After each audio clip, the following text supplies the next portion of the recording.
El último caballo. La tierra árida del territorio de Arizona se extendía bajo el sol implacable de 1876.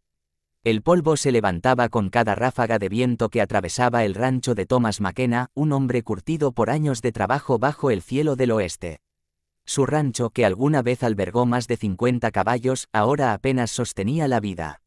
La sequía había sido despiadada y las deudas con el banco de Tucson crecían como las sombras al atardecer. Thomas tenía 52 años, el rostro marcado por surcos profundos como los lechos secos de los ríos. Sus manos callosas temblaban ligeramente cuando acariciaba el cuello de Centella, su último caballo. Era un animal magnífico, de pelaje negro como la noche sin luna, con una estrella blanca en la frente que brillaba como un faro de esperanza. Ese caballo era su última posesión de valor, lo único que quedaba entre él y la completa ruina. Era una tarde de septiembre cuando las vio. Dos figuras pequeñas se acercaban caminando por el camino polvoriento que conducía a su rancho. Al principio pensó que era un espejismo, esas crueles ilusiones que el desierto conjura para atormentar a los hombres sedientos. Pero las figuras persistieron, haciéndose más claras con cada paso. Eran dos niñas apaches, no mayores de 12 y 14 años. Sus vestidos de piel de venado estaban gastados y polvorientos. Caminaban con la gracia natural de quienes han crecido en armonía con la tierra áspera. La mayor, de ojos oscuros y penetrantes, sostenía la mano de su hermana menor, cuyos pies descalzos sangraban por el largo camino. Thomas bajó de su porche, la mano instintivamente cerca de su revólver. Los tiempos eran tensos entre los colonos y los apaches. Demasiada sangre había corrido por ambos lados, demasiadas historias de traiciones y venganzas. ¿Qué buscan aquí?, preguntó en el español que había aprendido trabajando en los ranchos del sur. La niña mayor lo miró directamente a los ojos, sin miedo.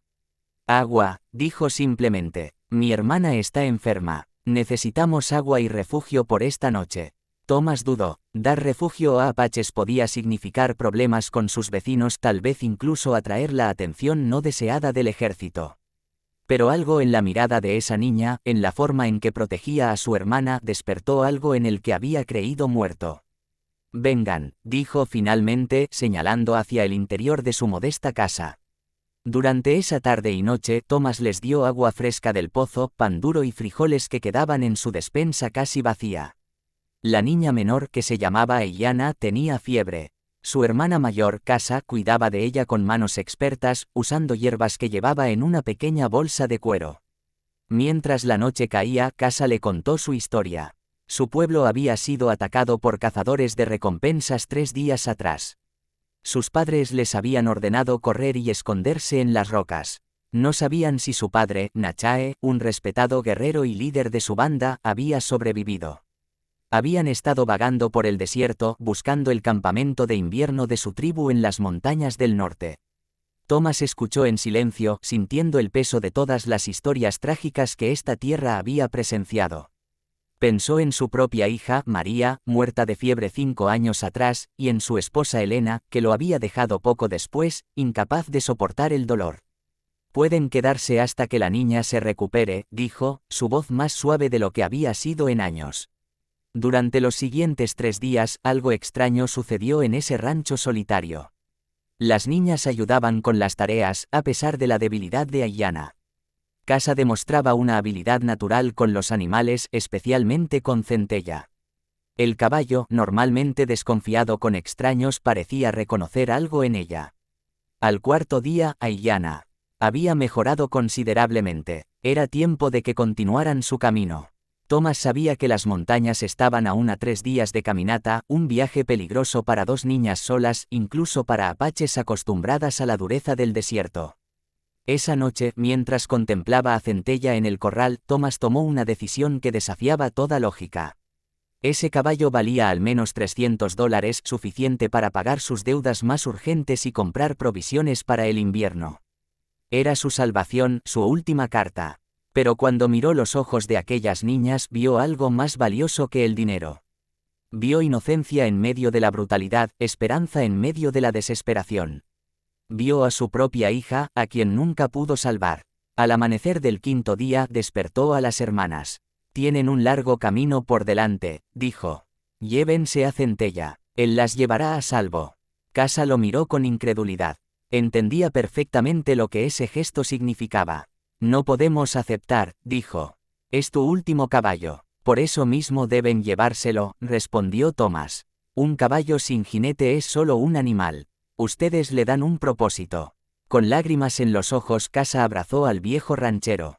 Aiyana también lo abrazó, susurrando palabras en apache que él no comprendió, pero cuyo significado sintió en el corazón. Las vio partir mientras el sol naciente pintaba el desierto de tonos dorados y carmesí. Centella trotaba con seguridad, llevando a ambas niñas en su lomo. Pronto fueron solo una mancha oscura en el horizonte, luego nada más que memoria. Thomas regresó a su casa vacía, sintiéndose extrañamente en paz. Había perdido su última posesión de valor, pero había ganado algo que el dinero no podía comprar. Había elegido la humanidad sobre la supervivencia, la compasión sobre el cálculo. Esa noche durmió profundamente por primera vez en meses. El amanecer del sexto día llegó diferente.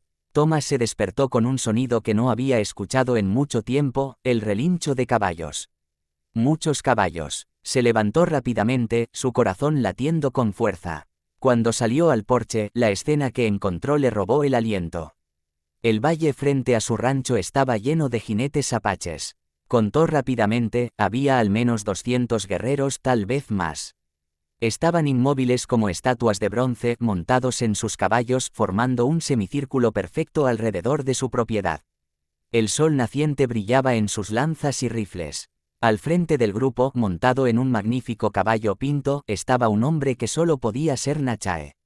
Su presencia emanaba autoridad y poder. Las cicatrices de innumerables batallas marcaban su pecho desnudo. Su rostro era severo, tallado en piedra por años de liderar a su pueblo a través de tiempos imposibles. A su lado, montadas en centella, estaban Casa y Aiyana. Thomas sintió que sus piernas temblaban.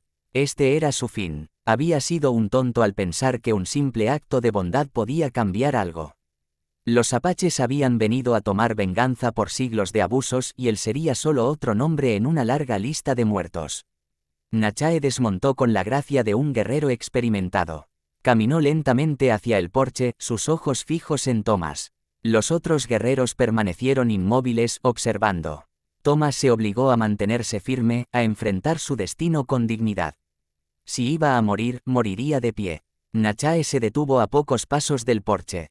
El silencio era tan denso que Thomas podía escuchar su propio corazón latiendo como un tambor de guerra. Entonces Nachae habló, su voz profunda y clara: mis hijas me dijeron lo que hiciste.